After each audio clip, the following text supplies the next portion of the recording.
How's it going, friends, and welcome back to the channel. So I want to start with apologising for not uploading last week. I appeared to have given myself the week off. I don't realise it, I didn't even tell myself. Yeah, it's been a bit mental kind of thing. I don't know where I am at the moment. Everything's gone well skewed. I don't even know what day I'm on anymore. But I know today's Wednesday. Well, it's not Wednesday when I'm doing this. It's actually the day before. So I'm going to try and start loading up on a Wednesday. Try and see if that helps me out a little bit more. So I'll try that for a couple of weeks or so. And also I'm going to move for a 2-week upload because going back to work now, and I'm already finding that I'm struggling to try and keep up with myself. I've had a few issues with the Yag Panther, mainly the fact that I was missing the entire sprue. So what I decided to do while I was waiting, instead of just sort of sitting idly because I couldn't really do much without this sprue, I decided to carry on building. So I decided that I was going to do this Monogram 1/48 Dornier 217. Now, something I've been looking at for a while, actually getting around to doing. Admittedly, I haven't probably put like 100% into this one, so it's turned out okay, but I could have done better. In all honesty, I kind of let myself slip with it because I've been a little bit racked off with this missing sprue.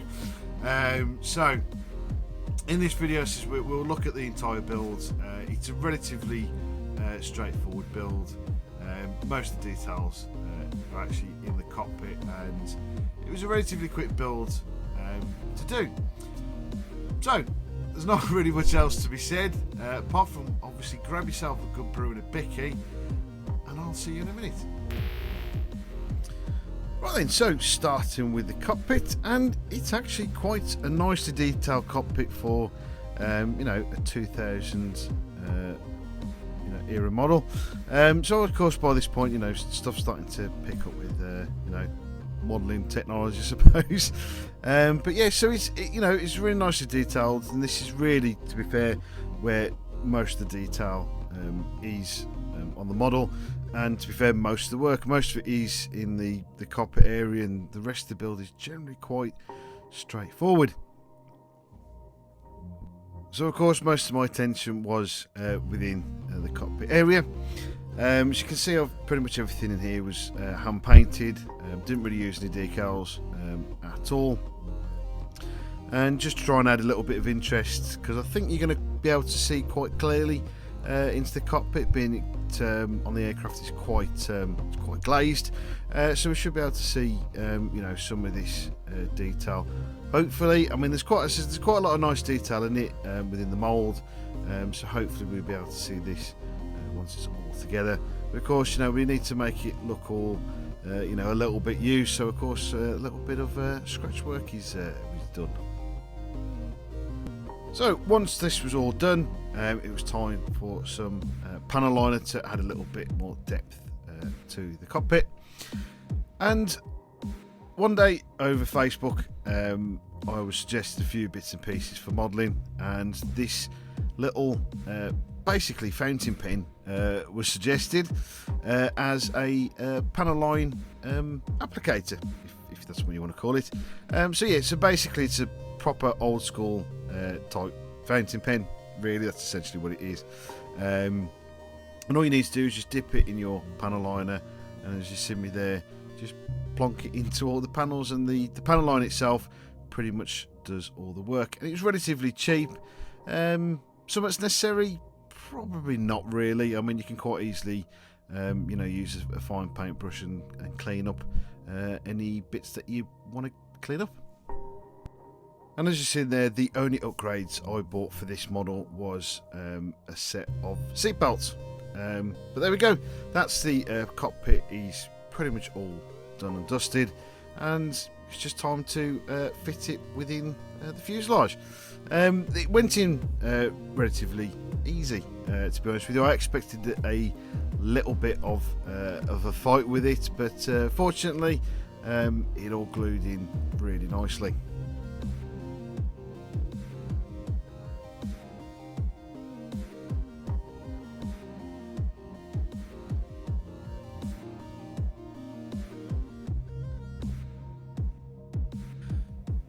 So probably the new real issue I had was this step within the fuselage. Was no major issue, it was quite easily cleaned out, it just took a little bit of time. Now I also decided to add a little bit of detail at this point with the exhaust. So with my drum on a small drill bit, I decided to drill out the exhaust stacks. Again, just to give a little bit more of interest. Probably not really seeing all that much unless you're looking at it from behind, but it's something that you need to take a little bit of time with. And also, if you use a bit of liquid cement, this will clean up all the swath and rough edges. Now, the only thing I sort of debated about removing was Revell's, even though this is a monogram, stamp on the tail there, and I decided to remove it. Maybe I probably should have left it in, but it went. That's simple as that. The undercarriage itself was relatively easy to fit in, to be honest with you. There was a little bit of fiddling, but nothing that was difficult. It's just trying to get into the right position and gluing it, and that's it. It was it did go together quite easily. It's just one of those things that you just fiddle a little bit with, and eventually it goes in. So as we move forward, I'm starting to put the glazing in. This wasn't overall a very good fit. I probably actually should have spent a little bit more time trying to get a better fit with the canopy in particular, but because this is something as I said, it's a kind of a fill-in, and I wasn't like 100% invested in it. It was just something to pass the time while I'm waiting for that sprue to turn up. But in other times, I really should have spent a little bit more time and get a better fit, as there was a little bit of a gap at the front, so probably somewhere along the lines, maybe around the cockpit framework on the aircraft itself. Probably should have trimmed it back a little bit so it would fit better. But to glue it, I used Deluxe's glue and glaze, which is a nice sort of a PVA type glue, and it sticks really well. If you do need to remove it, it's very easily removable. Just clean it up if you need to position something, and also it dries nice and clear, so you don't really have to worry about any smudges.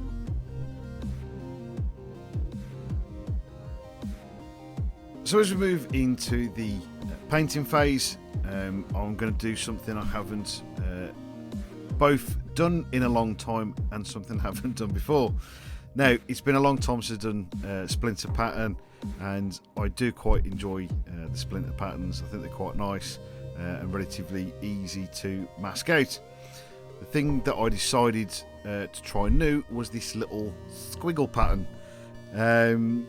So the pattern as I've seen it, it's it doesn't seem to sort of start or finish anywhere. So it's kind of something I found a bit challenging to kind of do, and make it look like it was a continuous squiggle. In the end, it turns out okay.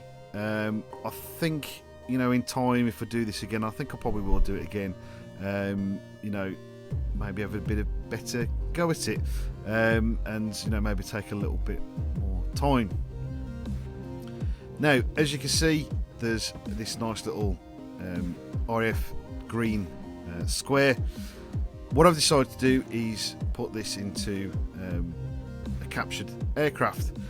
So basically it's in its original markings, and you know, all the crosses and swastikas and the registration have been blanked out, and some, you know, sort of basically like temporary roundels put on, as maybe later on it could get a complete repaint. Now these decals were okay, but as you can see, it had a little bit of an accident where a chunk of it came out. These decals are quite thin, for better words, and extremely delicate. As you can see, I try and sort of piece it back together, but in the end it just looked a bit of a mess. So fortunately there was it was a sheet of just RF roundels, and I used another one slightly smaller, as you can see there, but it does the job as what I wanted to. I wasn't overly worried about the size of the roundel, and of course I've done this across the rest of the aircraft, same underneath. Pointing out my new little toy of using this, you know, panel liner. It's okay. I think partly I probably should have put a bit more gloss down before doing this, but you know, again, cleanup is really easy, just using some white spirits, not a load on your brush, you just want it to be damp of spirits, and then just take out all the bits that you know that you've either messed up, or is like all those little blobs, and all you just need to do is just sort of either completely remove it or try and push it back into the panel. So for a bit of weathering on the tyres, I used some pigments, and I used European Earth and Dark Earth, just only a tad, just to give it that sort of earthy look. Basically put these pigments, you know, mixed them up, put a bit of water in with them, and pasted it on to the tyre, let it dry out, and then, as you can see here, with a cotton bud and some water, just remove the centre part of the tyre, the area that obviously is going to, you know, run across the ground more than obviously the outside. And this is just sort of give it the impression of, you know, it's at some point it's maybe gone through, you know, like, I don't know, like a puddle, or just like a soft bit of you know, grass on the runway, and the dirt's, you know, accumulated around the tyre. And but you know, it's been dry for a while, so most of that has come off, revealing the sort of clean kind of looking tyre. And at this point, as we're coming towards the end of this build, one of the most satisfying things is removing all the masks from around the cockpit, and that's pretty much it for this. You know, and we will cut back to myself and my face, and yeah, we'll have a look at the finished model. So there we go, guys. That's you know, most of it done now. All it's time to do is obviously show you the finished model. But before we get to that, I'd like to say thank you guys ever so much for watching. I do hope you've enjoyed it so far. If you're new around here and you haven't done so already, please consider liking and subscribing to the channel. It does mean a lot. Of course, if you put bell notifications on as well, that'll also tell you when the next video is out, particularly now I'm moving to a 2-week upload schedule. Also, if you guys would like to help support the channel, there are links in the description down below.